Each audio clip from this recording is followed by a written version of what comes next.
नमस्कार साथियों, स्वागत है आप सभी एस्पिरेंट्स का। साथियों, यह आपका देख सकते हैं आप, यह प्रैक्टिस सेट नंबर 1 है आपका, जो कि आज से यह आपका स्टार्ट हो रहा है। रुक्मणी पब्लिकेशन का सारा प्रैक्टिस सेट हम अपलोड कर दिए हैं और भी अभी अपलोड हो रहा है, तो आप लोग उसे भी देखा करें। और यह नया प्रैक्टिस सेट आपका आया है मार्केट में, तो हम इसको भी आप सभी के लिए लेकर आ गए हैं। तो इसका भी क्लास चलेगा पूरा, यह भी बुक करवाया जाएगा। तो आप सभी से विनती है कि सारा प्रैक्टिस सेट को आप लोग देखेंगे और साथ ही अपना फीडबैक भी ज़रूर देंगे, ठीक है। तो प्रयास कीजिएगा कि साथ ही आप हमारे साथ आप खुद भी आंसर को लगाएं और कमेंट बॉक्स में बताएं, क्योंकि साथियों ये प्रैक्टिस सेट है और आपको अब प्रैक्टिस करना बहुत ज़रूरी हो गया है, क्योंकि अब आपके पास ज़्यादा समय नहीं है। आपको पता होगा साथियों कि न्यू पैटर्न में आपका साथी 40 क्या है, तो मैथ और रीजनिंग का प्रश्न है, ठीक है। उसके बाद आपका जीएस का प्रश्न है। तो सबसे पहले हम जीएस के प्रश्नों को हल करेंगे, फिर हम मैथ और रीजनिंग के प्रश्नों को हल करेंगे। तो साथ ही आप क्लास में पूरा रहिएगा बना हुए, तो आपको सारा का सारा चीज़ समझ में आएगा। यहाँ देख सकते हैं आपका यह पार्ट सेकंड में जो आपका दिया गया है, इसमें क्या क्या है तो याद रखेंगे। सामान्य जागरूकता है, सामान्य विज्ञान का प्रश्न है, सम्मान, भारतीय राष्ट्रीय आंदोलन और भूगोल पर्यावरण, ये सभी इसमें है साथी। तो आप यहाँ पे बने रहिएगा, ठीक है। सबसे पहला जो आपका जीएस का प्रश्न है, यहाँ ध्यान देंगे, कहता है क्या, काफ़ी इंपॉर्टेंट प्रश्न है। सबसे पहला कि भारत में कितने राज्य समुद्र के किनारे हैं, बहुत इंपॉर्टेंट है साथी। इसका आप सभी को आंसर पता होना चाहिए। अगर आप भारतीय हैं तो बेसिक बात है कि यह आपको पता होना चाहिए। याद रखेंगे, इसका राइट आंसर हो जाएगा आपका साथी 9 राज्य जो हैं, यह क्या है,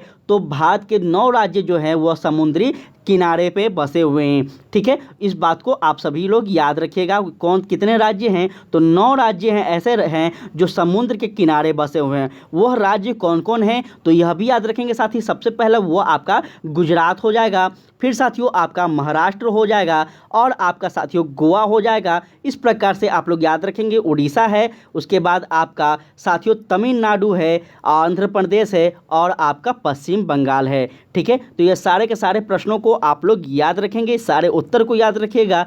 काफ़ी इंपॉर्टेंट यह प्रश्न है, आपसे पूछा जाएगा, ठीक है। आगे हम बात करते हैं। तो कहता है मानव शरीर में एल्वियोगोली गुब्बारे जैसी संरचनाएं होती है जो डैश के भीतर मौजूद होते हैं। काफ़ी इंपॉर्टेंट प्रश्न है। इसका राइट आंसर हो जाएगा आपका क्या, तो साथियों फेफड़े में होते हैं, ठीक है। मानव शरीर में एल्वियोगोली जो गुब्बारे जैसे संरचनाएं होती है वो कहाँ पे होती है, तो ये साथियों फेफड़े में होती है। इस बात को आप सब अच्छे से याद रखेंगे, काफ़ी इंपॉर्टेंट है। चलिए बात करते हैं हम आगे, तो ध्यान दीजिएगा नेक्स्ट क्वेश्चन पे। कहता है निम्नलिखित में से कौन सा कथन असत्य है। साथी याद रखेंगे कौन सा कथन असत्य है, तो यह आपका हो जाएगा साथियों कि फसल पकने के बाद उसे काटना क्या होता है, काटना निराई भी कहलाता है। यह क्या है, तो गलत कथन है। इसको याद रखेंगे, ठीक है। इसको याद रखिएगा, यह जो कथन है बिल्कुल गलत है। और यह भी याद रखिएगा कि फसल के पकने के बाद उसे काटना क्या कहता है साथियों, तो कटाई कहा जाता है, जो कि सामान्य भाषा में हम लोग सब जानते होंगे, ठीक है। तो यह क्या हो गया, निराई जो है यह गलत है, यहाँ पे कटाई होना चाहिए था। चलिए आगे हम बात करते हैं। तो कहता है मानचित्र एवं लेखा कौन बनाता है। मानचित्र एवं लेखा कौन बनाता है, साथ ही इसका राइट आंसर क्या होगा, तो याद रखेंगे यह हो जाएगा साथियों कार्टोग्राफर बनाता है। कौन बनाता है, कार्टोग्राफर बनाता है। ध्यान देंगे कि एक व्यक्ति जो मानचित्र बनाता है या फिर खींचना या फिर तैयार करना, उसे क्या कहा जाता है, तो मानचित्र कहा जाता है, ठीक है। बहुत ही इंपॉर्टेंट ये प्रश्न था, तो याद रखिएगा, ये काफ़ी इंपॉर्टेंट था। और ऐसे ऐसे प्रश्न आपको हमेशा एग्जाम में देखने को मिलते रहेंगे। अगर आप बात की जाए आगे, तो यहाँ पे आप सभी ध्यान देंगे। यहाँ ध्यान दीजिएगा साथियों, कहता है मलेरिया विनाशक कुनेन डैश ब्रिज से मिलता है। बहुत इंपॉर्टेंट है। इसका राइट आंसर जो होगा वह आपका हो जाएगा क्या, तो साथ ही इसका राइट आंसर होगा सिनकोना जो होगा, इसका राइट आंसर होगा, ठीक है। बहुत इंपॉर्टेंट है, थोड़ा सा यहाँ पे ध्यान से सुनेंगे साथ ही कि कुनेन जो है, कुनेन सिनकोना वृक्ष की छाल से प्राप्त होने वाली क्या है, औषधि है। क्या है, औषधि है। इस बात को याद रखेंगे, काफ़ी इंपॉर्टेंट है। और इसका उपयोग मलेरिया के इलाज के लिए किया जाता है, ठीक है। चलिए आगे हम बढ़ते हैं। तो साथ ही आगे जो आपका प्रश्न कह रहा है ध्यान दीजिएगा। कहता है नीचे वायु से जुड़े कुछ कथन दिए गए हैं, ठीक है, और इन्हें पढ़ें और दिए गए कूट के माध्यम से साथ ही क्या करें, इसका उत्तर का चयन करें। अब हम यहाँ पे देखते हैं कि क्या दिया गया है। तो सबसे पहले यहाँ दिया गया साथियों, गतिशील पवन वायु कहलाती है, वायु गर्म होने पर फैलती है और वायु केवल कम वायु दाब वाले क्षेत्र से उच्च वायु दाब वाले क्षेत्र की ओर चलती है। साथ ही इसका आंसर दीजिए आप सभी कि यह सत्य कौन सा है, ध्यान दीजिएगा।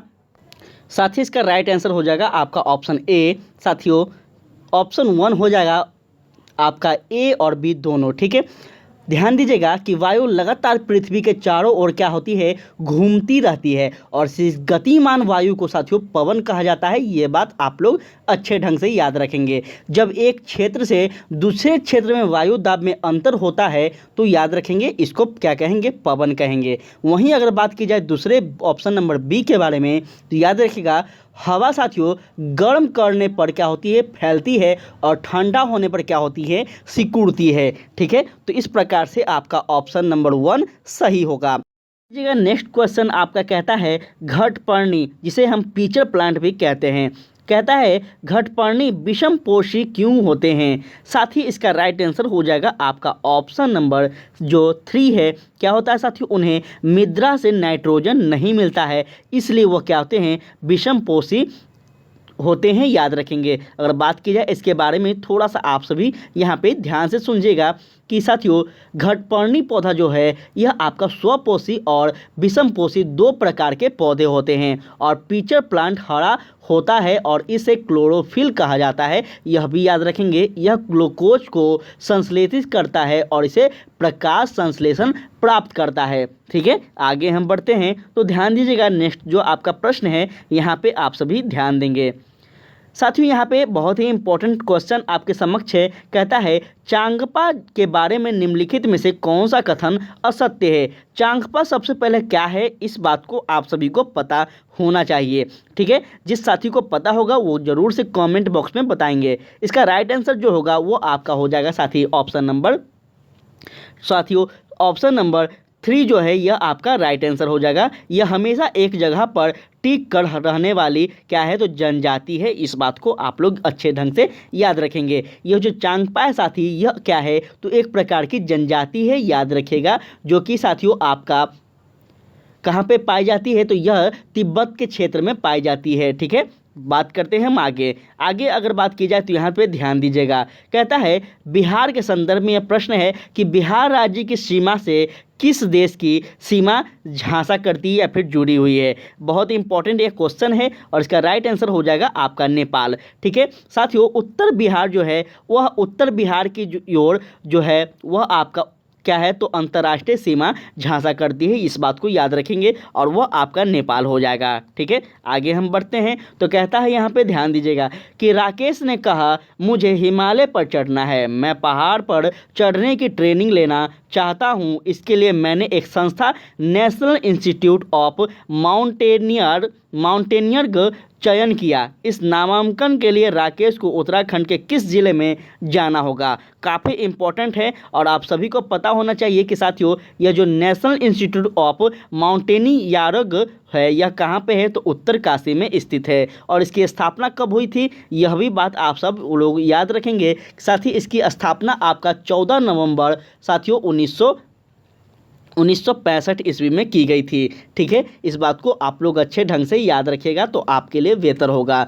अगर पूछा जाए साथियों कि इस संस्था का गठन किसके इच्छा पे की गई थी, तो यह भी याद रखेंगे कि साथियों जो यह संस्था है, इस संस्था का जो गठन किया गया था वो हमारे प्रथम प्रधानमंत्री कौन थे साथियों, तो जवाहरलाल नेहरू थे। इनकी इच्छाओं पर इसकी स्थापना की गई थी, इस बात को अच्छे ढंग से याद रखेंगे। हम बात करें अगर आगे तो यहाँ ध्यान दीजिएगा।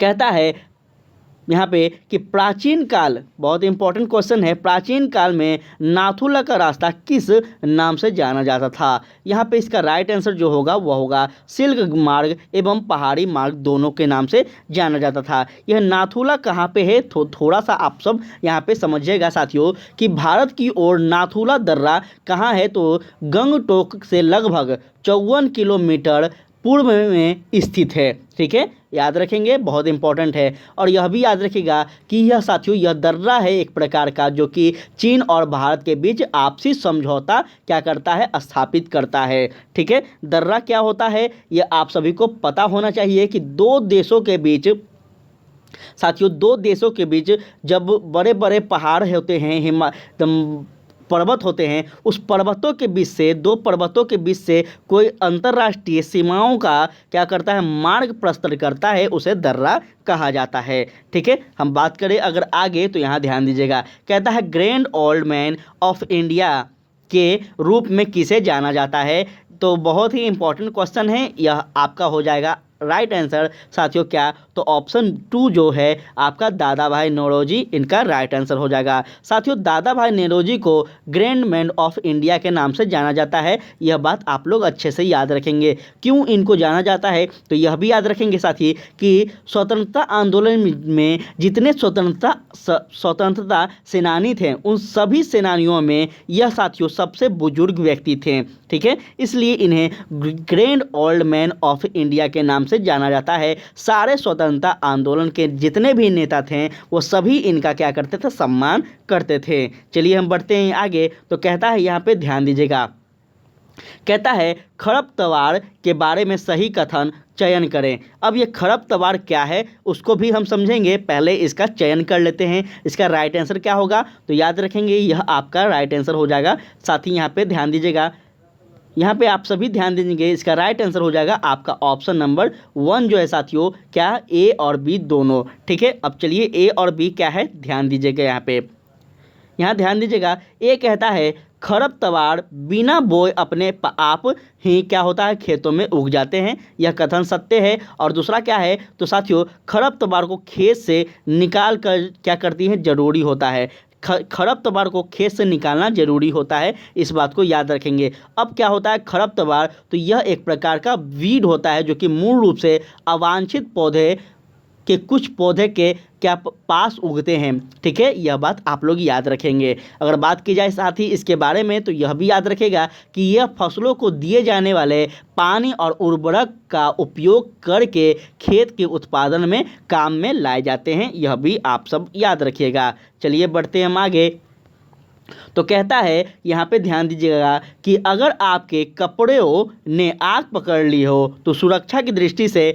इनमें से क्या सही नहीं है, बहुत इंपॉर्टेंट है। साथ ही इसका राइट आंसर क्या होगा तो याद रखेंगे, इसका राइट आंसर हो जाएगा साथ ही आपका ऑप्शन 4 जो है, चारों तरफ दौड़ना शुरू कर दीजिए। यह कथन जो है यह बिल्कुल गलत है। सुरक्षा की दृष्टि से जब भी किसी व्यक्ति में आग पकड़ ले तो उसे साथियों दौड़ना नहीं चाहिए, इस बात को याद रखेंगे। क्या करना चाहिए तो आप जहां हैं वहां रुक जाइए, फर्श पर लेट जाइए सबसे इम्पोर्टेंट, और अपने हाथ से अपना चेहरा ढक लीजिए। ठीक है, जो कि सभी सामान्य रूप से यही करते हैं। चलिए बढ़ते हैं आगे, तो कहता है यहाँ पे कि राज्य द्वारा संचालित स्कूल किस लिए होते हैं, राज्य द्वारा जो संचालित स्कूल होते हैं वह किस लिए होते हैं। कूट की मदद से सही उत्तर का चयन करें। आप सभी लोग बिहार के शिक्षा के कहीं ना कहीं एक बहुत बड़े कह सकते हैं हम कि बहुत भावी रूप से शिक्षक बनने वाले हैं, और आप सबको पता होना चाहिए कि किसी भी राज्य में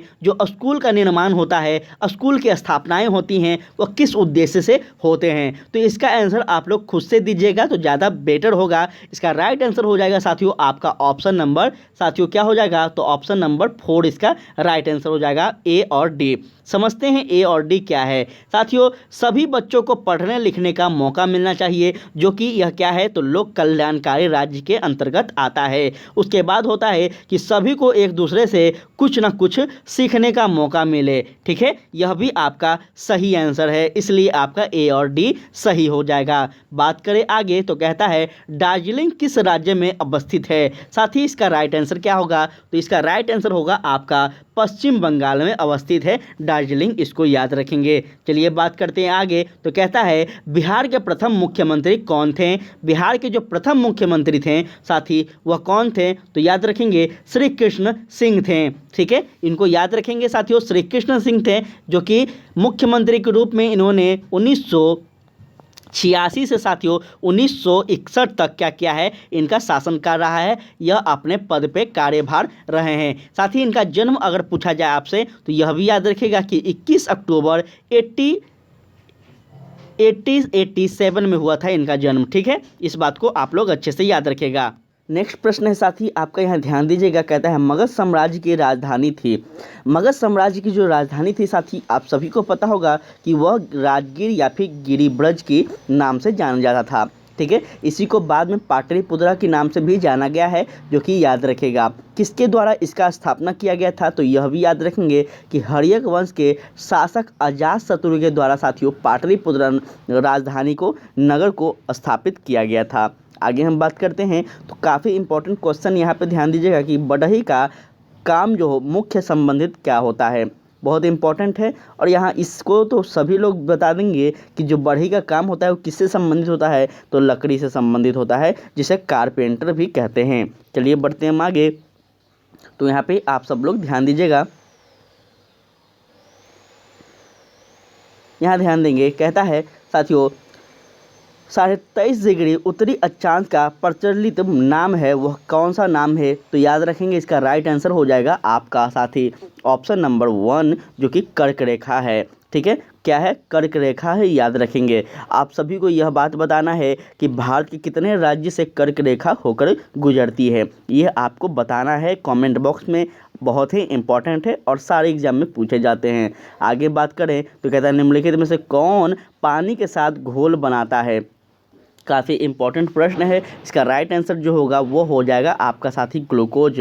ठीक है, क्या हो जाएगा, इसका राइट आंसर हो जाएगा साथी नमक। ठीक है, नमक जो है यह क्या है, तो नमक जो है यह ग्लूकोज, चीनी और साथियों ये सभी के साथ जल के साथ घोल बनाते हैं और यह जल में विलय हो जाते हैं। ठीक है, तो इसको याद रखेंगे। आगे हम बात करते हैं तो कहता है फूली हुई पूरी तेल में तैरती है, क्यों तैरती है, तो याद रखेंगे इसका राइट आंसर जो होगा वो हो जाएगा आपका साथी पूरी में जो वाष्प भरा होता है, इसलिए क्या होता है कि फूली हुई जो पूरी होती है वह तेल में तैरती है। आगे बात करते हैं तो यहाँ ध्यान देंगे। कहता है कुछ प्लास्टिक ऐसे हैं जिन्हें एक बार सांचे में ढाल दिया जाए तो उन्हें ऊष्मा देकर गर्म नहीं किया जा सकता। ऐसे प्लास्टिक कहलाते हैं क्या, तो ऐसे प्लास्टिक आपका कहलाएंगे साथी क्या, तो थर्मोसेटिंग प्लास्टिक कहलाएंगे। क्या कहलाएंगे, थर्मोसेटिंग प्लास्टिक कहलाएंगे, जाकि बहुत ही इंपॉर्टेंट है। थर्मोसेटिंग प्लास्टिक की अगर बात की जाए तो याद रखिएगा इसके बारे में यह भी बात कि वेके लाइट ऐसे प्लास्टिक का एक उदाहरण है। वेके लाइट क्या है, ऐसे प्लास्टिक में आते हैं। चलिए बात करते हैं आगे। ध्यान देंगे साथ ही नेक्स्ट क्वेश्चन पे, तो कहता है एक मनुष्य दीवार पर बल लगाकर उसे विस्थापित करने में असमर्थ होता है, तब वह क्या करता है, तो इसका राइट आंसर जो होगा वह आपका हो जाएगा साथी ऑप्शन नंबर 3, कोई कार्य नहीं करता है। ठीक है, बहुत ही इंपॉर्टेंट है, इसको याद रखेंगे कि साथियों एक मनुष्य जब दीवार पर बल लगाकर उसे विस्थापित करने में असमर्थ होता है तब वह कोई कार्य नहीं कर पाता है। और याद रखेंगे कि कार्य का ऐसा ही मात्रक क्या होता है, तो जूल होता है, यह भी आप लोग याद रखिएगा। आगे हम बढ़ते हैं तो कहता है यहाँ ध्यान दीजिएगा कि टीवी से बचने हेतु कौन सा टीका सही है। टीवी से बचने हेतु जो है यह कौन सा टीका सही है, तो आप सभी को यह बात याद रखना होगा कि साथियों टीबी का जो टीकाकरण होता है वह आपका कौन सा होता है, तो बीसीजी का होता है। ठीक है, बीसीजी का मतलब क्या होता है, तो वेसिलस कालमेट गुरिन इसका मतलब होता है, फुल फॉर्म इसको याद रखेंगे। ठीक है, जो कि साथियों टीबी की रोकथाम के लिए उपयोग किया जाता है। और टेटनस के लिए साथी अगर पूछा जाए आपसे तो याद रखेंगे DTT इसका यह क्या है, टीकाकरण है। ठीक है, टेटनस के लिए। अगर बात करते हैं हम आगे तो यहाँ पे आप सभी ध्यान दीजिएगा। कहता है निम्नलिखित वाक्यों पर विचार करें और कूट की सहायता से सही उत्तर का चयन करें।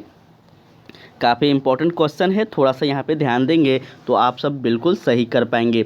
यहाँ पे इसका राइट आंसर जो होगा वो हो जाएगा आपका, यहाँ पे साथी ध्यान देंगे, एक सेकेंड थोड़ा सा यहाँ ध्यान दीजिएगा। यहाँ पे कुट के माध्यम से समझेंगे तो इसका राइट आंसर हो जाएगा आपका 4, केवल एक और जो केवल ए और डी जो है इसका राइट आंसर हो जाएगा, याद रखेंगे। ठीक है, यहाँ पे आप सभी लोग देख लेंगे इसका राइट आंसर क्या होगा, ए और डी। ठीक है, चलिए बात करते हैं हम आगे। तो यहाँ ध्यान दीजिएगा नेक्स्ट प्रश्नों पे। कहता है बिश्नोई जनजाति भारत के किस राज्य में निवास करती है। काफ़ी इंपॉर्टेंट यह प्रश्न है और आपसे इस प्रकार के प्रश्न ही पूछे जाएंगे। इसका राइट आंसर होगा आपका राजस्थान में। बिश्नोई जो है यह कहाँ पे स्थापित करती है, तो राजस्थान में है। जो कि साथियों अगर आपसे पूछा जाए तो यह भी याद रखेंगे कि बिश्नोई जो है यह एक प्रकार के क्या है, तो हिरन होती है। राजस्थान में एक विशेष प्रकार की हिरन होती है और इसी के नाम पर बिश्नोई जनजाति होती है। आप सबको यह भी पता होगा कि सलमान खान जो थे उन पे हिरन का मतलब हिरन को मारने का एक केस चल रहा था, आप सबको पता होगा। उसी केस में वही हिरन को मारे थे, कौन सा हिरन, बिश्नोई को। ठीक है, बिश्नोई जनजाति थी और बिश्नोई प्रजाति के हिरन को ही मारे थे, जो कि सलमान खान पर केस भी चल रहा था। तो इस प्रकार से इसको याद रखेगा, आपसे पूछा जा सकता है। बढ़ते हैं हम आगे। तो यहाँ ध्यान दीजिएगा, कहता है भारत के किस राज्य में सर्वाधिक वर्षा होती है। बहुत ही इंपॉर्टेंट है, थोड़ा सा यहाँ पे ध्यान दीजिएगा।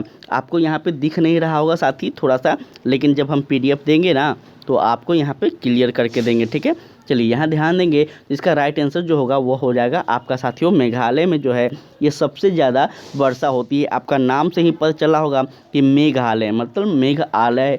ठीक है, तो यहाँ पे आप लोग गलती मत कीजिएगा। बढ़ते हैं हम आगे। तो कहता है दक्कन का पठार कहाँ स्थित है। साथी दक्कन का जो पठार है यह आपका भारत में स्थित है, जो कि आप लोग कभी भी गलती मत कीजिएगा।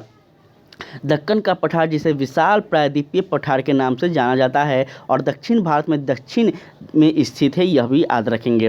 ठीक है, दक्षिण भारत में यह स्थित है साथी, तो इसको याद रखेंगे दक्कन के पठार। इसकी उत्तर सीमा सतपुड़ा और विंध्याचल पर्वत से और साथियों पूर्व एवं पश्चिम जो सीमा है यह आपका पूर्वी घाट और पश्चिमी घाट जो कि इस प्रकार से क्या है, सटती है। इस पठार को आप सब लोग बिल्कुल याद रखेंगे। आगे हम बढ़ते हैं। तो कहता है निम्नलिखित कथनों पर विचार करें, नीचे दिए गए कुट की सहायता से सही उत्तर का चयन करें। अब हम सब ध्यान देंगे कि यहाँ पे जो कुट है उसको ध्यान दीजिएगा। आपको यहाँ पे ऐसे ऐसे प्रश्न देखने को मिलेंगे और एग्जाम में भी साथी ऐसे ही रहेंगे। 4 ऑप्शन दे दिया जाएगा, केवल A, केवल B, केवल C, केवल D, ऐसे ऐसे कर दिया जाएगा। तो थोड़ा सा आपके लिए यह बहुत ही इंपॉर्टेंट प्रश्न है। इसका राइट आंसर हो जाएगा आपका साथियों ऑप्शन नंबर 1, केवल A और B जो है इसका राइट आंसर हो जाएगा। ध्यान दीजिएगा, केवल A और B बोल रहा है, तो यहाँ पे हम लोग ध्यान देंगे। सबसे पहला है जब एक ही किस्म के पौधे किसी स्थान पर बड़े पैमाने पर उगाए जाते हैं तो उसको फसल कहते हैं, जो कि बिल्कुल सही है। उसके बाद आपका जो B है कि गेहूं की फसल का अर्थ है कि खेत उगाए जाने वाले सभी पौधे गेहूं के होते हैं, यह भी आपका जो है राइट आंसर है। इस प्रकार से याद रखेंगे। बढ़ते हैं आगे। तो कहता है ध्यान दीजिएगा, नोवाक जोकोविच किस खेल से संबंधित है। नोवाक जोकोविच जो है या किस खेल से संबंधित है, तो इसका राइट आंसर हो जाएगा आपका साथी option number C, option number 3 tennis से संबंधित है। ठीक है, इसको याद रखेंगे। और यह भी याद रखिएगा कि जोकोविच जो है यह साथियों 22 ग्रेड स्लैम पुरुष एकल खिताब और कुल मिलाकर 93, लिख लीजिएगा 93 ATP एकल खिताब जीते गए हैं, जिसमें एक रिकॉर्ड ऑस्ट्रेलिया ओपन खिताब और एक रिकॉर्ड 38 मास्टर इवेंट में शामिल है। ठीक है, यह भी आप सब याद रखेंगे, बहुत ही इम्पोर्टेंट है। और आधुनिक ATP पर सभी एथलीट्स हैं, यह क्या हैं, तो टूर्नामेंट जीतने वाले एकमात्र खिलाड़ी हैं, यह भी आपसे पूछा जाएगा। ठीक है, चलिए ये इनका नाम है, खिलाड़ी का नाम है। ठीक है, तो इसको याद रखेंगे नोवाक जोकोविच को। आगे हम बढ़ते हैं। तो कहता है घेघा रोग में व्यक्ति के डैश पर सूजन आ जाती है। व्यक्ति के कहाँ पे सूजन आती है साथी, तो याद रखेंगे तो इसका राइट आंसर जो होगा साथी आपका ऑप्शन 4 गर्दन होता है। ठीक है, जब घेघा रोग किसी व्यक्ति को हो जाता है तो उसका कौन सा अंग सूजन हो जाता है, कौन सा अंग में उसका सूजन हो जाता है, तो गर्दन में हो जाता है। इस बात को अच्छे से आप लोग याद रखेंगे। और आप सभी को पता होगा कि घेघा जो होता है वो किस कारण से होता है साथियों, नमक की कमी से हो जाता है, जो कि आप सभी लोग को पता होना चाहिए, आयोडीन की कमी से। ठीक है, चलिए बढ़ते हैं आगे। तो कहता है किस शहर में लिंगराज मंदिर स्थित है। बहुत इंपॉर्टेंट है, थोड़ा सा यहाँ पे आप सभी ध्यान देंगे तो यह इसका राइट आंसर जो होगा वो हो जाएगा साथियों आपका भुवनेश्वर में है, याद रखेंगे। लिंगराज मंदिर एक हिंदू मंदिर है जो कि शिव को समर्पित है, यह भी याद रखेगा। और उड़ीसा की राजधानी भुवनेश्वर के सबसे पुराने मंदिरों में से एक है, इसको अच्छे ढंग से आप लोग याद रखेंगे। बढ़ते हैं हम आगे, तो यहाँ ध्यान देते ही आप सभी कहता है, यहाँ पे ध्यान दीजिएगा, कहता है नीचे दो व्यक्त दिए गए हैं, एक को अभिकथन ए और दूसरे का कारण आर कहा गया है। नीचे दिए गए कुट की सहायता से सही उत्तर का चयन करें। अभिकथन जो है ए, इसको समझ लेते हैं। तो कहता है ध्रुवीय भालू के शरीर पर बालों का एक छोटी परत होती है, और कारण जो है आर आपका यह कह रहा है ध्रुवीय भालू के बाल उन्हें कड़ाके की ठंड से बचाते हैं। अब हम समझते हैं कि कौन सा कथन सत्य है। तो इसका राइट आंसर जो होगा वो हो जाएगा आपका साथी ऑप्शन नंबर जो 1 है, यह बिल्कुल सत्य है। ए और आर दोनों सही है और आर ए की सही व्याख्या करता है। ठीक है, तो इस प्रकार से आपका जो है राइट आंसर होगा 1। बात करें आगे, तो कहता है किसी ठोस पदार्थ के सीधे वाष्प में बदलने की जो प्रक्रिया है वो क्या कहलाती है। काफ़ी इम्पोर्टेंट यह प्रश्न है और इसका राइट आंसर ध्यान दीजिएगा आपका कह जाएगा उदारीकरण हो जाएगा। ठीक है, सब्लिमेशन हो जाएगा, याद रखेंगे, बहुत इंपॉर्टेंट है। इसको अगर बात करें इसके बारे में थोड़ा सा आप सब समझेंगे कि जब द्रव्य अवस्था से गुजरने बिना ठोस की वाष्प में परिवर्तन अवधपान, जिसको उदारीकरण कहते हैं, याद रखेंगे। ठीक है, और उदारीकरण की क्रिया दर्शाने वाला ठोस पदार्थ के उदाहरण शुष्क बर्फ जो कि CO2 बर्फ जो होता है साथी, उसको क्या करते हैं कहा जाता है। ठीक है, चलिए आगे हम बात करते हैं। तो यहाँ ध्यान दीजिएगा, थोड़ा सा यहाँ पे आप सभी को परेशानी होगा, लेकिन अच्छे 1-2 बार समझेंगे ना, ऐसे ऐसे प्रश्न तो आप सभी समझ जाएंगे। आगे हम बात करते हैं। तो कहता है किसने यूट्यूब का प्रतिस्पर्धित वॉच शुरू किया है। बहुत इंपॉर्टेंट क्वेश्चन है और इसका राइट आंसर जो होगा वो आपका क्या हो जाएगा, तो इसका राइट आंसर हो जाएगा आपका साथियों फेसबुक ने। ठीक है साथियों, फेसबुक ने 9 अगस्त 2017 को रचनाकारों और पाठ्यक्रमों के लिए एक नया video programming platform watch launch किया है, जो कि आपका यूट्यूब है। आगे हम चलते हैं तो ध्यान दीजिएगा, कहता है मैं एक ऐसे राज्य के जंगल क्षेत्र में रहता हूँ जहाँ पर खेती योग्य भूमि सबका अधिकार है, परंतु किसे कितनी ज़मीन खेती के लिए दी जाएगी, इसके लिए क्या होता है। तो यहाँ ध्यान दीजिएगा, इसके लिए लॉटरी निकाली जाती है। ठीक है, मैं राज्य में रहता हूँ या फिर रहती हूँ। अब समझेंगे यहाँ पे कौन सा राज्य में ऐसी व्यवस्था है। ठीक है, यह कहना चाह रहा है कि मैं एक ऐसे राज्य में रहती हूँ जहाँ पे खेती योग्य भूमि तो है, सबका अधिकार है, और लेकिन यहाँ पे यह नहीं पता चलता है कि किसके लिए कितना खेती है। ठीक है, यह किस राज्य में है यह आपको बताना है। तो याद रखिएगा, इसका राइट आंसर जो होगा वह आपका हो जाएगा साथी ऑप्शन नंबर 4 जो होगा मिजोरम। ठीक है, मिजोरम में यह व्यवस्था है, इसको याद रखिएगा। मिजोरम में जो है यह लॉटरी फॉर्मेट किया जाता है। ठीक है, खेती के लिए, जिसमें एक परिवार का चयन किया जाता है और उन्हें खेती करने के लिए वन भूमि का एक हिस्सा दिया जाता है। तो काफ़ी इंपॉर्टेंट यह फैक्ट है आपके लिए, इसको अच्छे ढंग से याद रखेंगे। बात करें आगे, तो कहता है कल्पना करें कि आप चांद की सतह पर खड़े हैं तो कैसा लगेगा। थोड़ा सा आप लोग कल्पना कीजिए, इमेजिन कीजिए कि जब आप चांद के सतह पे खड़ा हैं तो आपको कैसा लगेगा। साथ ही जो है इसका राइट आंसर होगा वह होगा आप पृथ्वी को आंशिक रूप से देखने पाएंगे, यह आपका राइट आंसर हो जाएगा। ठीक है, बहुत ही इम्पॉर्टेंट है, इसको याद रखेंगे। और यह भी याद रखेंगे कि पृथ्वी आंशिक रूप से चंद्रमा की सतह से देखने को मिलती है। ठीक है, तो इसको बहुत ही इम्पॉर्टेंट है, याद रखिएगा। बात करें आगे, तो यहाँ ध्यान दीजिएगा, कहता है डेंगू बीमारी कैसे होती है। साथ ही डेंगू बीमारी जो होती है वह आपका किससे होती है, तो एडिस मच्छर से होती है, जो कि एक मादा है। इसको भी आप सब याद रखेंगे, ठीक है। मादा मच्छर जो होता है साथियों, इसे एडिस कहा जाता है और इसी को काटने से हमें डेंगू की बीमारी हो जाती है। आगे हम बात करें तो यहाँ ध्यान दीजिएगा, क्लास कैसा लग रहा है, आप सबसे रिक्वेस्ट है कि आप लोग ज़रूर से फीडबैक देंगे। और साथ ही आपका अब सुबह और शाम क्लास होने वाला है, हम कई बार बता दिए हैं, तो आप लोग दोनों क्लास को देखिएगा और आप सब शेयर ज़रूर किया कीजिएगा, ठीक है। चलिए उसके बाद आपका नेक्स्ट प्रश्न कहता है, निम्नलिखित कथनों पर विचार करें और सही उत्तर का चयन करें। अब इसमें हम देखते हैं सही उत्तर कौन सा है। साथ ही आप लोग भी देखते चलिए हमारे साथ साथ कि इसमें सही उत्तर कौन सा होना चाहिए। इसका राइट आंसर जो होगा वह आपका हो जाएगा साथी, यहाँ पे ध्यान दीजिएगा, ऑप्शन नंबर 1 साथियों, ए और बी दोनों जो है यह आपका राइट ऑप्शन होगा, ठीक है। ए क्या है साथी, तो यहाँ ध्यान दीजिएगा, कहता है जो लोग बोल और सुन नहीं सकते वे अपनी बात दूसरों के इशारों से समझाते हैं, जो कि बिल्कुल सत्य है। उसके बाद आपका बी नंबर है क्या, कि जो लोग बोल कर सुन नहीं सकते वो दूसरों की बात हमेशा उनके होठों का देखकर पूरी तरह समझ जाते हैं, जो कि यह भी बिल्कुल सत्य है। इस प्रकार से आपका यह दोनों कथन जो है यह 100% सत्य है। बात करें आगे तो कहता है एक माइक्रोमीटर होता है कितने बराबर। एक माइक्रोमीटर जो होता है यह आपका कितने बराबर होता है, तो याद रखेंगे 0.001 मिलीमीटर होता है। साथ ही इसको बहुत ही इंपॉर्टेंट है, याद रखिएगा, ठीक है। और एक माइक्रोमीटर बराबर कितना होता है, तो 10⁻⁻6 मीटर होता है। यह भी बात आप सब लोग याद रखेंगे अच्छे से। आगे हम बात करें तो कहता है स्वस्थ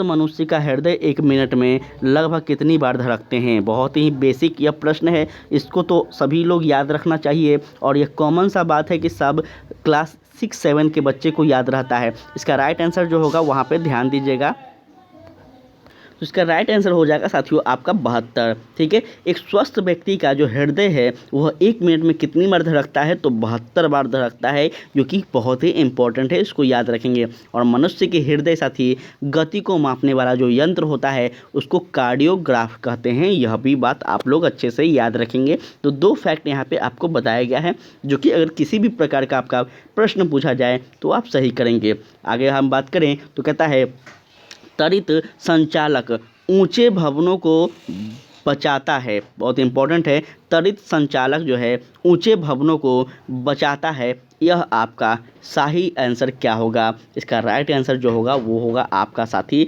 आसमान से पैदा होने वाली बिजली से, ठीक है। त्वरित संचालन जो है वह ऊंचे भवनों को किससे बचाता है, तो आसमान से जो पैदा होने वाली बिजली है उससे बचाई जाती है, ठीक है। चलिए उसके बाद कहता है कि बायोगैस है, बायोगैस क्या है, तो ये बात आप सबको पता होना चाहिए कि बायोगैस जो है वो एक प्रकार का साथियों मीथेन है, ठीक है। मीथेन तथा कार्बन डाइऑक्साइड का मिश्रण है, ठीक है। यह बेहतर से प्रश्न है जो कि आप सबको याद रखना होगा। अगर बात की जाए इसके बारे में थोड़ा सा आप लोग लिखेंगे कहीं पे भी कि बायोगैस का मुख्य घटक जो होता है वह मीथेन होता है, सबसे इम्पोर्टेंट। और इसमें साथियों आपका 45 से 70% क्या होता है मीथेन तथा 30 से 45% आपका क्या होता है, तो कार्बन डाइऑक्साइड होता है, ठीक है। जो कि अगर आपसे पूछा जाए परसेंटेज भी तो आप अब सही कर पाएंगे। कहता है भारत का लौह पुरुष किसे कहा जाता है। बहुत ही बेसिक सा यह प्रश्न है कि भारत का जो लौह पुरुष कहा जाता है वह किसे कहा जाता है, तो साथ ही आपका सरदार वल्लभ भाई पटेल को भारत का लौह पुरुष कहा जाता है। यह भी बात आप लोग याद रखेंगे, काफ़ी इम्पोर्टेंट है। चलिए उसके बाद हम बात करते हैं, तो इनको ध्यान दीजिएगा। यहाँ पे एक चीज़ हम और भी आपको बताना चाहेंगे साथियों कि विश्व की सबसे ऊंची मूर्ति 182 मीटर, ठीक है, 182 मीटर स्टैचू ऑफ यूनिटी जो कि सरदार पटेल की प्रतिमा है, यह भी याद रखिएगा अपने भारत में, ठीक है। यह भी आपसे पूछा जा सकता है, ध्यान दीजिएगा। आगे साथ ही ध्यान देंगे, नेक्स्ट प्रश्न आपका कह रहा है गुप्त काल में किस शासक को भारत का नेपोलियन कहा गया है। बहुत बेस्ट प्रश्न है और बहुत ही फेमस प्रश्न है। इसका राइट आंसर हो जाएगा, आप यहाँ पे ध्यान दीजिएगा, ऑप्शन 4 साथियों समुद्रगुप्त होगा, ठीक है। बहुत ही इंपॉर्टेंट प्रश्न है, इसको याद रखेंगे कि समुद्रगुप्त को भारत का नेपोलियन कहा जाता है। अब यह भी आपसे पूछ दिया जाएगा क्योंकि बीपीएससी धीरे धीरे लेवल का प्रश्न पूछ रही है, तो यह भी पूछा जाएगा कि भारत का नेपोलियन समुद्रगुप्त को किसके द्वारा कहा गया है? तो याद रखेंगे साथी, यह आपका B.A. स्मिथ के द्वारा कहा गया है। किसके द्वारा? B.A. स्मिथ के द्वारा कहा गया है समुद्रगुप्त को भारत का नेपोलियन। ठीक है, और समुद्रगुप्त एक लोकप्रिय वीणा वादक था, यह भी बात आप लोग याद रखिएगा।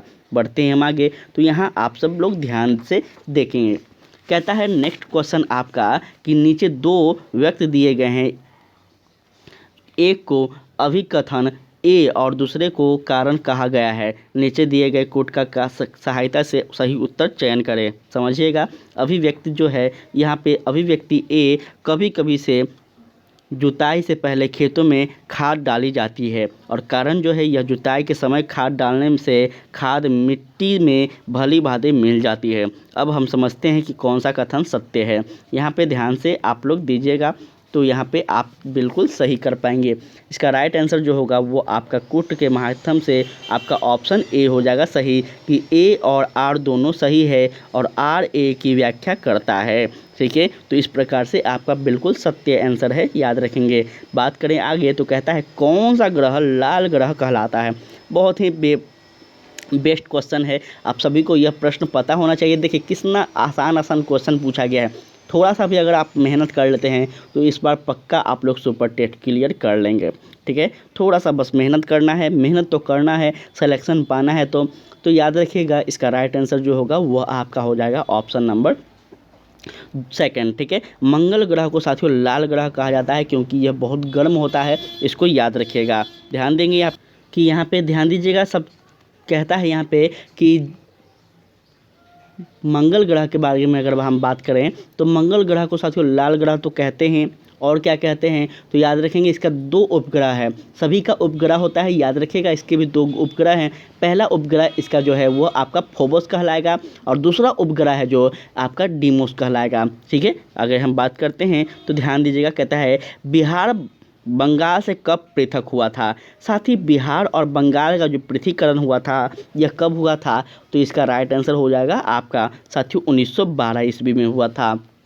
ठीक है, 22 मार्च 1912 को हुआ था। इसी दिवस को हम लोग क्या मनाते हैं? बिहार दिवस के रूप में मनाते हैं इसी तिथि को। और प्रत्येक, आप सभी को पता होगा कि प्रत्येक वर्ष मार्च में यह महीना को क्या मनाते हैं हम लोग? बिहार दिवस के रूप में मनाते हैं। चलिए बात करें आगे, तो यहाँ ध्यान दीजिएगा, कहता है विश्व में कौन सा पठार सबसे ऊंचा और सबसे जटिल है? काफ़ी इंपॉर्टेंट क्वेश्चन है, तो इसका राइट आंसर हो जाएगा आपका साथियों तिब्बत जो पठार है यह क्या है? तो यह काफ़ी ऊंचा और जटिल है, इसको याद रखिएगा, बहुत इंपॉर्टेंट है। अगर बात की जाए इसकी स्थिति के बारे में थोड़ा सा यहाँ पे याद रखेंगे कि पृथ्वी पर सबसे ऊंचा और सबसे बड़ा पठार पूर्वी एशिया का तिब्बत का पठार है, जिसको साथियों पृथ्वी की धरती की क्या कहते हैं इसको? तो धरती का एक प्रकार से माथा भी कहा जाता है। ठीक है, यह इसका उपनाम है, ऐसे ही लोग प्यार से बोलते हैं, तो इसको भी आपसे पूछा जा सकता है, तो याद रखेंगे। अगर बात की जाए इसके बारे में तो तिब्बत को पठार के विश्व का छत भी कहते हैं, तो ये 2 चीज़ आप लोग याद रखेंगे, संसार का छत कहते हैं, संसार का माथा कहते हैं, तो इस तरह से इसको याद रखिएगा, काफ़ी इंपॉर्टेंट है। अगर बात करें आगे, तो यहाँ कहता है साथियों ध्यान दीजिएगा, ऊष्मा विकिरण को मापने के लिए किसका उपयोग किया जाता है? ऊष्मा विकिरण को मापने के लिए आपका कैलोरी मीटर का उपयोग किया जाता है, इसको याद रखेंगे, काफ़ी इंपॉर्टेंट है। ठीक है, चलिए उसके बाद आपका नेक्स्ट क्वेश्चन क्या कहता है? कहता है सामान्यतः चींटियाँ एक सीधी रेखा में गमन करती है, इसका कारण क्या है? आप सभी लोग देखते होंगे कि चींटियाँ इस प्रकार से एक ही लाइन में जाते रहती है। ठीक है, ना इधर ना इधर करेगी, एक ही लाइन में जाते रहेगी। इसका कारण क्या होता है? तो याद रखेंगे इसका कारण होगा आपका साथी गंध। ठीक है, क्या होता है? गंध की वजह से, क्योंकि अक्सर आप सोचते होंगे, नहीं सोचते, अक्सर आपको पता होगा कि चींटियाँ जो होती है यह हमें सुनने को मिलती कि इसकी आंखें नहीं होती है, लेकिन ये सत्य है कि नहीं सत्य है उतना मुझे नहीं पता है, लेकिन ऐसा सुनने को मिलता है कि वो सेंट के माध्यम से, सुगंध के माध्यम से वो अपने मार को प्रस्त करती है। तो इस प्रकार से आप लोग याद रखेंगे। हम बात करें आगे, तो कहता है भारत के सबसे बड़े किले का नाम बताइए। भारत के सबसे बड़े जो किले हैं वो आपका चित्तौड़गढ़ का किला है साथियों, जो कि बहुत ही इंपॉर्टेंट है, याद रखेंगे। ठीक है। अगर इसके बारे में हम बात करें तो थोड़ा सा आप ध्यान दीजिएगा कि भारत और एशिया का सबसे बड़ा किला चित्तौड़गढ़ का किला है, जो कि 180 मीटर की पहाड़ी पर स्थित है और यह साथियों 700 एकड़ में फैला हुआ है। राजस्थान के सबसे बड़े किलों में से एक है, यह भी आप लोग याद रखेंगे, काफ़ी इम्पोर्टेंट है। आगे बात कर ध्यान दीजिएगा, नेक्स्ट क्वेश्चन कहता है कि वही है आपका, ठीक है, क्या कह रहा है कि नीचे दिए गए दो कथन हैं जो कि आपको इसका सही चयन करना है। अभी कथन 1 है और आपका कथन 2 है। पहला कथन जो है वह कह रहा है ध्रुवीय क्षेत्र हमेशा ठंडे रहते हैं, ठीक है। थोड़ा सा आपको धुंधला दिख रहा होगा साथी, कि आपको क्लियर पीडीएफ मिल जाएगा जब आपको टेलीग्राम पे पीडीएफ सेंड किया जाएगा। तो पहला कह रहा है कारण कि ध्रुवीय क्षेत्र हमेशा ठंडे रहते हैं, और दूसरा कारण कथन जो है यह कह रहा है ध्रुवीय क्षेत्र में सूर्य उदय कभी नहीं होता है। अब हम समझते हैं कि कौन सा कथन सत्य है।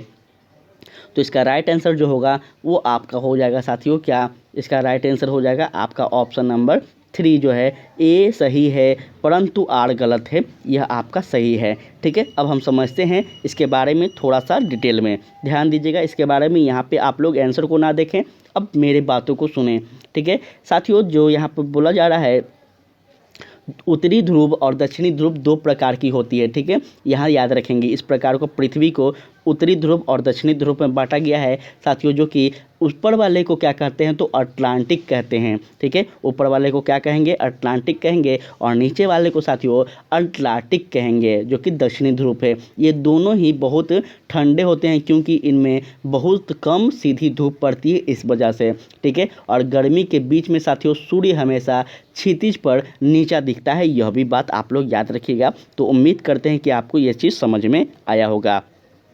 अभी हम शॉर्ट में बता रहे हैं, जिस दिन क्लास लेंगे हम बहुत बेहतर ढंग से आपको बताएंगे, ज्योग्राफी जब पढ़ाएंगे। कहता है किस शहर में प्रथम मेट्रो रेलवे सेवा प्रारंभ हुआ, बहुत इंपॉर्टेंट क्वेश्चन है, ध्यान दीजिएगा इसके बारे में। इसका राइट आंसर हो जाएगा साथी कोलकाता, ठीक है। कलकत्ता जो है साथियों यह आपका बहुत ही पुराना यह प्रश्न था, जो कि सभी को पता होना चाहिए, ये जनरल नॉलेज का प्रश्न था कि सबसे पहले साथियों कोलकाता के किस स्थान से मेट्रो ट्रेन स्थापित चला था। तो यह भी याद रखिएगा आप लोग कि कोलकाता मेट्रो के पास भारत की पहली मेट्रो सेवा होने का रिकॉर्ड है, और साथियों यह वर्ष 1984 ईस्वी में क्या हुआ था, शुरू किया गया था, ठीक है। बहुत इंपॉर्टेंट है, इसको याद रखिएगा। आगे हम बात करते हैं, तो यहाँ ध्यान देंगे आप सभी। कहता है मैं एक जलीय जंतु हूँ जो भोजन पकड़ने के लिए आमाशय को अपने मुख से बाहर निकालता हूँ, या फिर साथियों यहाँ पे ध्यान दीजिएगा निकालती हूँ। मेरा नाम क्या है। अब बताइए आप सभी कि यह जो कौन सा यह जंतु है जो अपने भोजन को पकड़ने के लिए आमाशय को बाहर निकालती है। तो याद रखेंगे इसका राइट आंसर जो होगा वो आपका हो जाएगा साथी कौन सा। तो बहुत ही इंपॉर्टेंट प्रश्न है, इसका राइट आंसर हो जाएगा, इसका राइट आंसर, एक सेकंड साथियों हम आपको ये पढ़ा दिए हैं, हाँ चलिए ठीक है, हम सीक्वेंस से चल रहे हैं, हमको लगा ऊपर का छूट गया क्या। तो यहाँ पे ध्यान दीजिएगा, इसका राइट आंसर जो होगा वो आपका हो जाएगा कौन सा साथियों, तो समुद्री घोड़ा हो जाएगा, याद रखिएगा समुद्री घोड़ा हो जाएगा, जिसको हम पारम भी कहते हैं, ठीक है। बहुत इंपॉर्टेंट है, इसको याद रखिएगा आप सभी। आगे हम बात करते हैं, तो यहाँ ध्यान दीजिएगा। कहता है यह आपका कथन वाला जो क्वेश्चन है इस प्रैक्टिस सेट में बहुत ही ज़्यादा दिया गया है। कह रहा है पहला, अभी कथन पहला है भारत और अर्जेंटीना के लोग आज सापेक्ष एक दूसरे से उल्टे खड़े प्रतीत होते हैं, ऐसा सत्य है क्या। कारण है तो पृथ्वी का ऊपर और नीचे कुछ नहीं होता है, यह सापेक्ष होता है। इसमें कौन सा कारण सत्य है कौन सा असत्य है, इस पर याद रखेंगे। इसका राइट आंसर हो जाएगा आपका साथियों, इसका राइट आंसर हो जाएगा आपका कौन सा, एक सेकेंड, इसका राइट आंसर जो होगा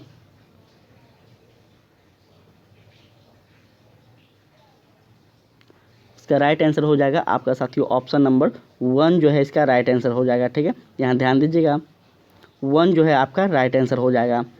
ए और आर दोनों सही है, आर ए की व्याख्या करता है, जो कि राइट आंसर हो जाएगा। पृथ्वी को 2 गोलार्ध में विभाजित किया गया है, अभी हम जस्ट बताए हैं, उत्तरी गोलार्ध और दक्षिणी गोलार्ध, ठीक है, इसमें विभाजित किया गया है, याद रखिएगा। और उत्तरी गोलार्ध को ऊपरी गोलार्ध को या फिर उत्तरी गोलार्ध को और निचली गोलार्ध जिसे दक्षिणी गोलार्ध को कहते हैं, ठीक है।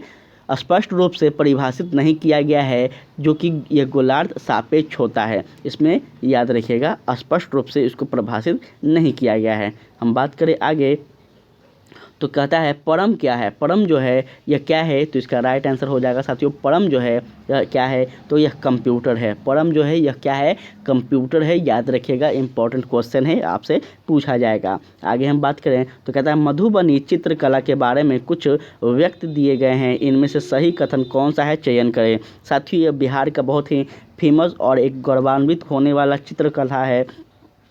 आप सभी को इसके बारे में पता होना चाहिए। यह बिहार की प्रसिद्ध चित्रकला है। क्या यह सत्य है? यह चित्रकला को बनाने में पीसे हुए चावल एवं रंगों का प्रयोग किया जाता है, या फिर हम और भी यहाँ पे ऑप्शन के माध्यम से समझने का प्रयास करते हैं। यहाँ ध्यान दीजिएगा, थोड़ा सा क्लियर होने दीजिए। इस चित्रकला की विषय वस्तु सिर्फ पुरुषों पर केंद्रित है, या फिर इस चित्रकला को बनाने वाला केवल पुरुष ही हो। कौन सा कथन सत्य है? इसका राइट आंसर हो जाएगा आपका साथी क्या, इसका राइट आंसर हो जाएगा आपका ऑप्शन नंबर ए जो है आपका, ए और बी दोनों सही है। याद रखेंगे, ऑप्शन नंबर 1 जो है आपका सही है।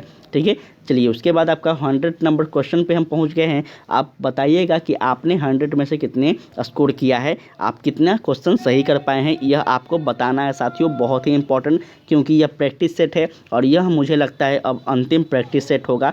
अब नया प्रैक्टिस सेट नहीं आने वाला है, तो कोशिश कीजिएगा कि आप लोग अच्छे से इस प्रैक्टिस सेट को लगाएंगे, ताकि आपको बेहतर आपका रिजल्ट हो सके।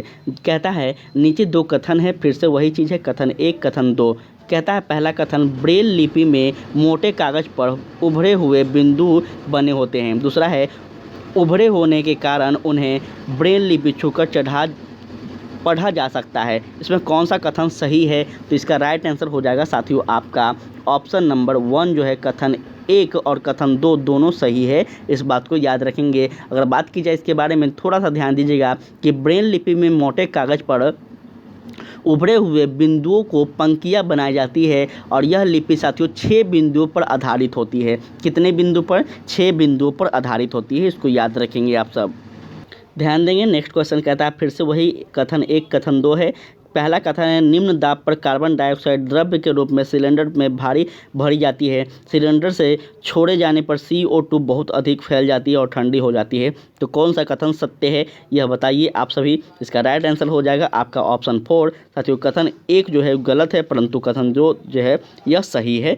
इसको याद रखिएगा। कथन को आप सभी यहाँ पे देख लेंगे, आपको परिभाषा मिल जाएगा। आगे बात करें तो कहता है ऐसा प्लास्टिक जो गर्म करने पर आसानी से विकृत हो जाता है और सफलतापूर्वक मुड़ जाता है, वो क्या कहलाते हैं? तो यह प्रश्न आपको पहले भी पढ़ा दिया गया है। तो इसका राइट आंसर हो जाएगा साथियों आपका थर्मोप्लास्टिक। ठीक है, क्या कहलाते हैं? थर्मोप्लास्टिक कहलाते हैं ऐसे प्लास्टिक जो गर्म करने पर आसानी से विकृत हो जाते हैं और साथियों आसानी से मोड़े जा सकते हैं, उसको थर्मोप्लास्टिक कहलाता है। याद रखेंगे। आगे हम बात करें तो कहता है यहाँ ध्यान दीजिएगा कि भारतीय विज्ञान संस्था स्थित है कहाँ पे? तो भारतीय विज्ञान संस्था जो है यह आपका साथियों बेंगलुरु में स्थित है। याद रखेंगे, काफ़ी इंपॉर्टेंट है। जिसको अगर बात की जाए तो इसका नाम क्या है, तो यह भी याद रखेंगे IISc, इसको बेंगलुरु में स्थित है। इसको याद रखेंगे, शॉर्ट में कहता है। इसका पूरा नाम अगर बात की जाए तो उच्च शिक्षा के लिए एक प्रयुक्त विश्वविद्यालय है। और इसकी स्थापना कब हुई थी? तो इसकी स्थापना 1909 ईस्वी में की गई थी। यह भी फैक्ट आप लोग याद रखेंगे। हमसे जहाँ तक बन पा रहा है हम प्रयास कर रहे हैं कि आपको क्लियर पूरा कर दें। तब भी अगर आपको समझ में ना आए तो आप फीडबैक ज़रूर दीजिएगा, ताकि हम नेक्स्ट वाला क्लास में आपके लिए और भी बेहतर कर पाएँ। ध्यान दीजिएगा, कहता है पेशियों में थकान किस कारण से होता है? साथियों हमारे जो मांसपेशियाँ होती है उसमें बात की जा रही है कि हमारे मांसपेशियों में थकान किस वजह से होती है। तो याद रखेंगे, इसका राइट आंसर हो जाएगा साथी लैक्टिन अम्ल के कारण होती है। इसको याद रखिएगा आप सभी। ठीक है, लैक्टिन अम्ल के कारण होती है, इसको याद रखेंगे, बहुत ही इंपॉर्टेंट है। और यह भी याद रखेंगे कि CO2 के कारण ही पेड़ पौधे अपना भोजन बनाते हैं। यह भी कथन आप लोग याद रखिएगा अच्छे से। चलिए उसके बाद हम बात करें तो यहाँ ध्यान दीजिएगा। नेक्स्ट क्वेश्चन कहता है उदासीन विलयन का pH मान क्या होता है? उदासीन विलयन कई बार हम पढ़ाए हैं आपको, और इसके बारे में याद देखिएगा। इसका राइट आंसर हो जाएगा आपका साथियों 7 होता है। ठीक है, कितना होता है? 7 होता है। इसको याद रखेंगे। यहाँ पे अन्य पीएच मान भी आप सब लोग याद रखिएगा। अगर आपसे उदासीन न देकर कोई और दे दिया जाए तो आप यहाँ पे गलती नहीं कीजिएगा। साथियों, साथ किसका किसका होता है, तो पहला उदासीन विलयन का तो होता ही है, अम्लीय विलय का भी साथ होता है और क्षारीय विलयन का भी साथ होता है, इसको याद रखेंगे। और सबसे इम्पोर्टेंट साथियों, आपका जल का जो पीएच मान होता है उसका भी साथ होता है, यह भी आप लोग याद रखेंगे। आगे हम बात करें तो कहता है बिहार में तेल शोधक कारखाना कहाँ है। बिहार में जो तेल शोधक कारखाना है यह आपका बरौनी में है, इसको याद रखिएगा, जो कि बहुत ही फेमस है। साथियों, बिहार में तेल शोधक कारखाना बेगूसराय के बरौनी में स्थित है और साथियों यह सोवियत संघ की मदद से स्थापित की गई थी। सोवियत संघ कौन है, तो रूस है साथियों, इसको याद रखेंगे। इसकी सहायता से यह क्या की गई थी, यह तेल शोधक की स्थापना की गई थी। और साथ ही इसका स्थापना कब हुआ था, तो 1901 ईस्वी में हुआ था, यह भी आप लोग याद रखेंगे। बात करें आगे तो कहता है जैव गैस के मुख्य घटक क्या है। जैव गैस के जो मुख्य घटक है वो आपका मीथेन और कार्बन डाइऑक्साइड है, इसको कभी भी मत भूलिएगा, बहुत इंपॉर्टेंट है। उसके बाद हम चलते हैं आगे तो कहता है मलेरिया के मच्छर दिन के किस समय काटते हैं। काफ़ी इंपॉर्टेंट है, बहुत ही इंपॉर्टेंट है, याद रखिएगा साथियों। मलेरिया वाले जो मच्छर होते हैं ये हमें दिन के किस समय में काटते हैं, तो साथ ही यह हो जाएगा आपका शाम 7 बजे से सुबह 5 बजे के बीच में काटते हैं। तो थोड़ा सा आप लोग इस समय क्या करेंगे साथियों, पैर वैर को अच्छे से ढक कर रखेंगे, इसको याद रखिएगा। आगे हम बात करें तो कहता है पानी के अंदर ध्वनि तरंग को मापने के लिए इस्तेमाल किया जाने वाला यंत्र का या फिर उपकरण का नाम क्या है। बहुत इंपॉर्टेंट क्वेश्चन है और इसका राइट आंसर हो जाएगा आपका साथियों हाइड्रोफोन। ठीक है, क्या होगा, हाइड्रोफोन्स जो है यह पानी के नीचे एक उपकरण है जो कि सभी दिशाओं से महासागर की आवाज़ का क्या करता है, पता लगाता है। और यह रिकॉर्ड करता है कि साथियों, ये रिकॉर्ड करता है कि कितना किसका गति था, कितना किसका ध्वनि का तरंग का गति था, यह मापता है। ठीक है, आगे हम बात करते हैं तो कहता है निम्नलिखित में से क्या मानव में उस और सामग्री का स्रोत है। ठीक है, बहुत इंपॉर्टेंट क्वेश्चन है, ध्यान दीजिएगा इसका राइट आंसर जो होगा, फिर से ध्यान देंगे कि कहता है निम्नलिखित में से क्या मानव में ऊर्जा और सामग्री का स्रोत है। बहुत ही इंपॉर्टेंट है और इसका राइट आंसर हो जाएगा अभी आपका, तो क्या हो जाएगा साथियों, भोजन। ठीक है, शरीर में अगर भोजन नहीं होगा तो वो व्यक्ति में एनर्जी नहीं होगी और सामग्री का स्रोत भी नहीं होगा, इसलिए आपका याद रखना होगा, राइट आंसर 3 हो जाएगा। बात करें आगे तो यहाँ ध्यान दीजिएगा, आप सभी ध्यान देंगे। साथ ही कह रहा है नेक्स्ट क्वेश्चन आपका यहाँ पे थोड़ा सा ध्यान दीजिएगा कि भारत में पहली बार तार लाइन किन 2 स्थानों के बीच बिछाई गई थी। काफ़ी इंपॉर्टेंट है और इसका राइट आंसर जो होगा वो आपका हो जाएगा साथियों क्या, तो कलकत्ता और आगरा के बीच। ठीक है, कलकत्ता और आगरा के बीच सबसे पहले तार लाइन का क्या हुआ था, बिछाया गया था।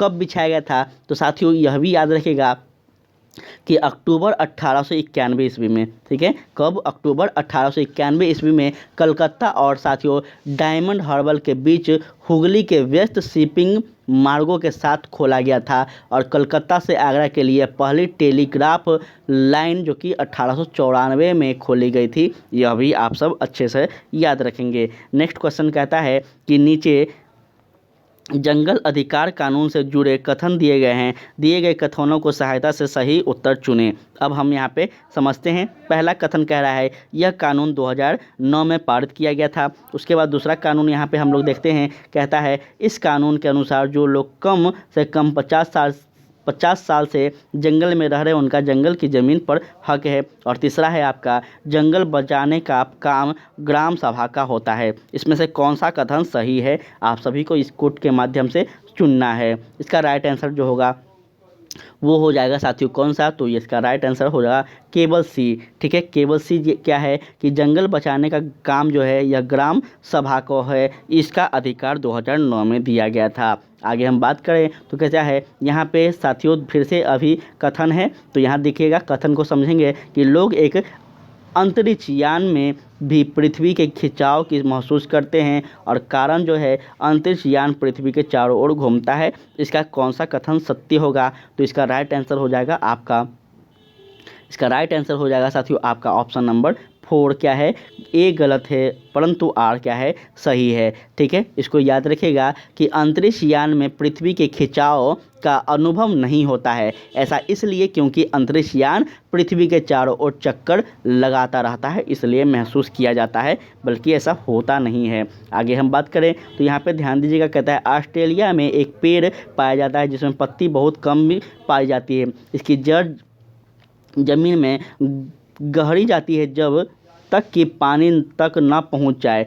यह पानी पेड़ के तने में जमा हो जाता है और जब कभी इस पेड़ पौधे वाले इलाके में पानी नहीं होते हैं तो वहाँ के लोग इसे तने के अंदर पहला पाइप लगाकर या फिर डालकर क्या करते हैं, पानी निकाल लेते हैं। यह पौधा किस नाम से जाना जाता है, बहुत इंपॉर्टेंट है। इसका राइट आंसर हो जाएगा आपका साथी क्या, तो इसका राइट आंसर हो जाएगा आपका रेगिस्तान ओक। ठीक है, रेगिस्तान ओक जो है यह आपका राइट आंसर हो जाएगा। रेगिस्तान ओक या फिर इसको हम बलूत या फिर इसको हम शाहबलूत भी कहते हैं। ठीक है, तो इसका 3 नाम है, आप लोग कोई भी नाम को याद रखेंगे। एक वृक्ष है जो कि ऑस्ट्रेलिया में पाया जाता है, इसमें बहुत कम पत्ती होती है और यह लगभग कक्षा की दीवार जितनी ऊंची होती है, यह भी आप लोग याद रखेंगे। अगर बात करते हैं हम आगे तो कहता है भारत की किस प्राचीन नृत्य शैली को सादिर कहा जाता है, बहुत इंपॉर्टेंट है। सादिर किसे कहा जाता है, हम आपको यह स्टैटिक्स जीके जब पढ़ाए होंगे तो आप वहाँ पे भी यह चीज़ को देख सकते हैं,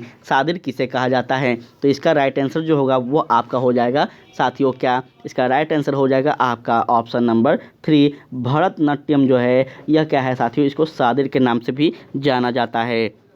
और यह भी याद रखेंगे कि यह जो भरतनाट्यम है यह सबसे पुराना लोक नृत्य है, यह भी आप लोग याद रखेंगे, सबसे प्राचीन नृत्य है, इसको याद रखिएगा अच्छे से। आगे हम बात करें तो यहाँ पे आप सभी ध्यान दीजिएगा, कहता है उस ग्रह का नाम बताइए जो सौर मंडल में अन्य ग्रहों से विपरीत दिशा में चलता है, बहुत इंपॉर्टेंट क्वेश्चन है। इसका राइट आंसर जो होगा वो आपका हो जाएगा ऑप्शन नंबर 3 साथियों। यूरेनस जो है यह क्या है, तो यह सौर मंडल में क्या करता है, विपरीत दिशा में घूमता है, चलता है, इसको याद रखेंगे, बहुत इंपॉर्टेंट है। ठीक है, बहुत इंपॉर्टेंट है, इसको याद रखेंगे। आगे हम बात करें तो कहता है कुछ फूलों का प्रयोग सब्जियों के रूप में होता है, निम्नलिखित में से कौन सा सही है, चयन करें। बात करें अगर तो यहाँ पे ध्यान दीजिएगा। ठीक है, आप सभी इसको देख लीजिएगा कौन सा सही है, हम आंसर बताएंगे। अगर बात करते हैं तो इसका राइट आंसर जो होगा वो होगा साथियों ऑप्शन ए और बी और सी दोनों, मतलब क्या है, ए है तो कजनार का फूल है, दूसरा है सहजन का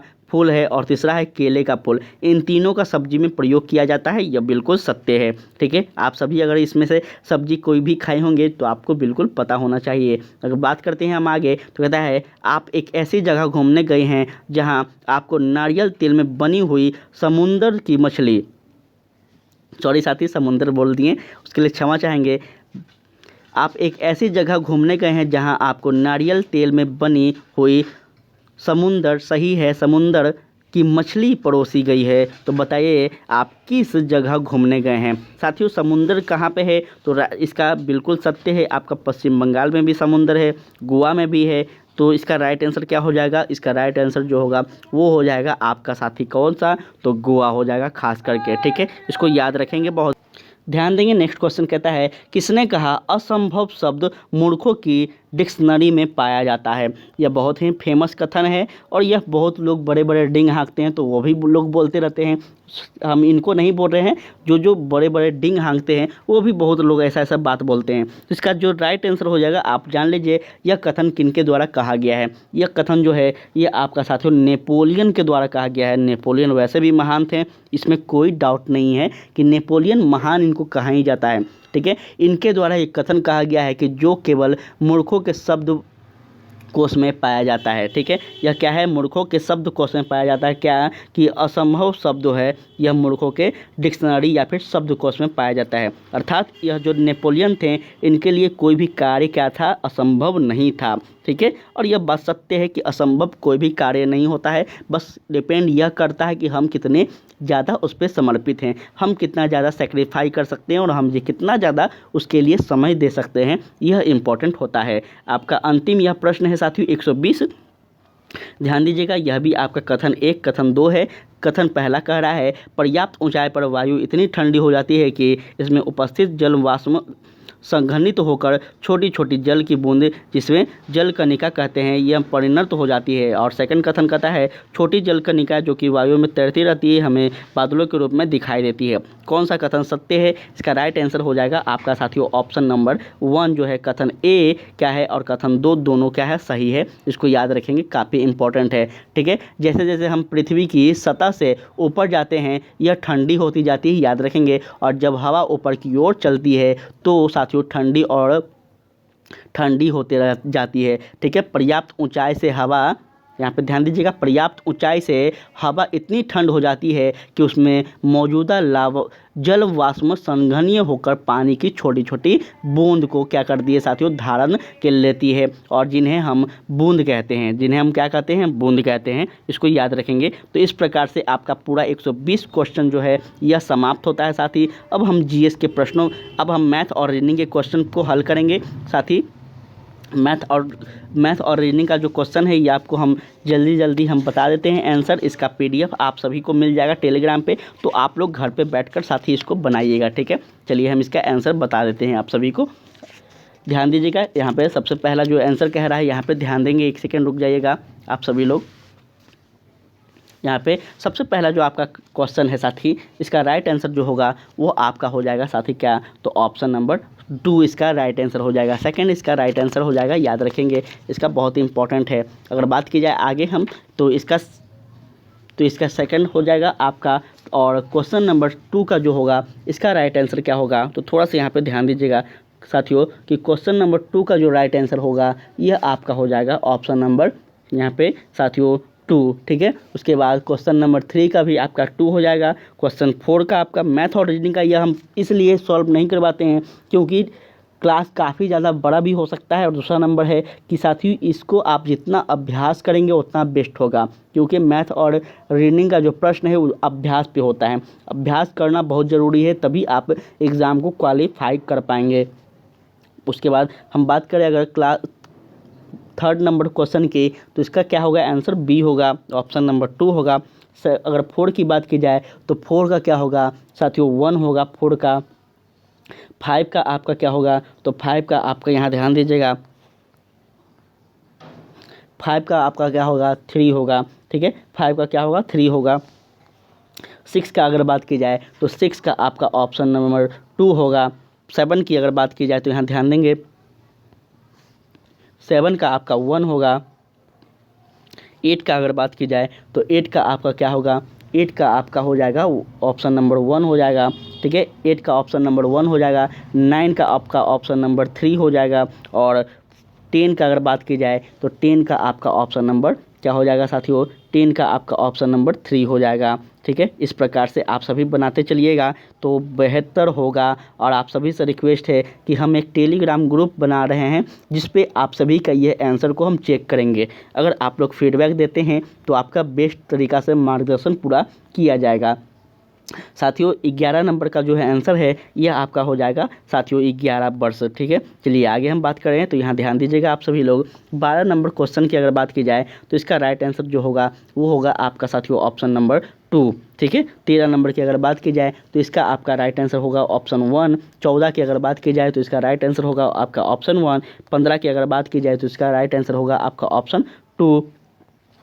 16 की अगर बात की जाए तो इसका राइट आंसर होगा आपका ऑप्शन 1। अगर 17 की बात की जाए तो इसका राइट आंसर होगा आपका ऑप्शन, यहाँ पे ध्यान दीजिएगा, इसका राइट आंसर होगा आपका ऑप्शन 2। अगर 18 की बात की जाए तो यहाँ ध्यान देंगे आप सभी लोग 18 नंबर प्रश्नों पे, तो इसका राइट आंसर हो जाएगा आपका ऑप्शन नंबर साथियों 3। अगर 19 नंबर प्रश्न की हम बात करें तो यहाँ पे सारा का सारा हम प्रश्न को बनाकर कर लिए हैं, उसके बाद हम आपको आंसर बता रहे हैं साथी। तो आप लोग बेफिक्र होकर इसको बनाइएगा, जो भी आंसर होगा आप लोग भी टेलीग्राम पे सेंड कीजिएगा या फिर हमें कमेंट के माध्यम से बताइएगा कि आपका आंसर क्या आया है। साथ ही 19 नंबर जो प्रश्न है इसका राइट आंसर हो जाएगा आपका ऑप्शन नंबर 3। ठीक है, यहाँ पे ध्यान दीजिएगा, ऑप्शन नंबर 3 हो जाएगा। प्रश्न नंबर अगर 20 की अगर बात की जाए तो इसका राइट आंसर जो होगा वो आपका हो जाएगा ऑप्शन नंबर 4। ठीक है, अगर बात की जाए 21 नंबर क्वेश्चन की तो इसका राइट आंसर हो जाएगा आपका ऑप्शन नंबर साथियों यहाँ पे 3। इसको ध्यान से रखेंगे। बात करें हम आगे तो यहाँ ध्यान दीजिएगा, आपका क्वेश्चन नंबर 22 जो है यहाँ पे उसका राइट आंसर हो जाएगा आपका ऑप्शन नंबर 2, ठीक है। 23 नंबर की अगर बात की जाए तो इसका राइट आंसर हो जाएगा आपका ऑप्शन नंबर, साथियों 23 नंबर की अगर बात की जाए तो इसका राइट आंसर हो जाएगा आपका ऑप्शन नंबर 1, ठीक है। अगर 24 नंबर की बात की जाए तो इसका राइट आंसर हो जाएगा आपका ऑप्शन नंबर साथियों 2, ठीक है। अगर बात की जाए 25 नंबर की तो इसका राइट आंसर हो जाएगा आपका, यहाँ पे ध्यान देंगे, इसका राइट आंसर हो जाएगा आपका ऑप्शन नंबर 4। अगर 26 नंबर की बात की जाए तो इसका राइट आंसर हो जाएगा आपका ऑप्शन नंबर 4। 27 नंबर की बात की जाए तो इसका राइट आंसर होगा सेकंड।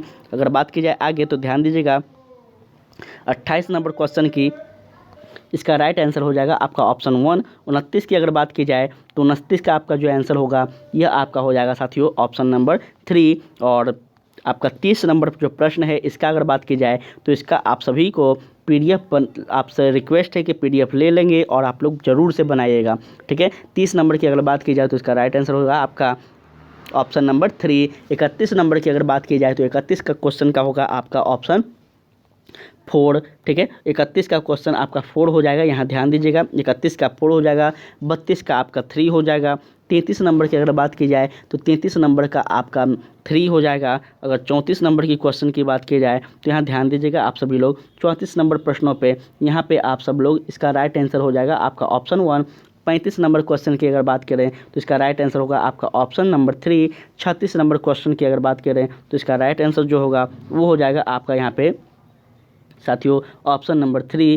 37 नंबर की अगर बात करें हम तो 37 का आपका हो जाएगा ऑप्शन नंबर साथियों यहाँ पे सेकंड, ठीक है। अगर 38 नंबर क्वेश्चन की बात करें तो यहाँ ध्यान दीजिएगा 38 नंबर आपका क्वेश्चन कह रहा है यहाँ पे, इसका राइट आंसर हो जाएगा आपका साथियों, इसका आपका राइट आंसर हो जाएगा 38 नंबर का, वो हो जाएगा आपका कौन सा, तो मंगलवार जो है सेकंड 3, ऑप्शन नंबर 3 जो है ये सही होगा। 39 नंबर का हो जाएगा आपका साथियों क्वेश्चन नंबर का, इसका राइट आंसर हो जाएगा आपका ऑप्शन ए, ठीक है। ऑप्शन 1 हो जाएगा। और अंतिम जो ये आपका मैथ और रीजनिंग का प्रश्न है 40 नंबर, इसका राइट आंसर हो जाएगा आपका साथियों क्या, तो इसका राइट आंसर हो जाएगा आपका, यहाँ ध्यान दीजिएगा ऑप्शन नंबर 1, ठीक है। तो इस प्रकार से साथियों आपका यह प्रैक्टिस सेट होता है समाप्त। साथियों प्रैक्टिस सेट कैसा लगा आप सभी को, इसका क्वेश्चन का लेवल कैसा था, आप सब लोग ज़रूर से बताइएगा, ताकि हम आपके लिए मार्केट में जो भी अभी बेस्ट क्वेश्चन आ रहा है, बेस्ट प्रैक्टिस सेट या फिर आपके एग्ज़ाम से जुड़े हुए कोई भी बुक आ रहा है तो हम तुरंत आपके लिए प्रेजेंट कर दे रहे हैं, ताकि आप सभी इस बार सुपर टेट को क्लियर कर लें। आप लोग ज़रूर से हमें फीडबैक दिया करें, ताकि हमें ऊर्जा मिलता रहे कि हमारे साथी हमारे सहयोग कर रहे हैं और हम आगे उनके लिए भी सहयोग करें, ठीक है। तो आप लोग ज़रूर से हमें फीडबैक दिया करें, आपका फीडबैक का हमें बहुत इंतज़ार रहता है। तो आज के लिए इतना ही साथी, जय हिंद जय भारत।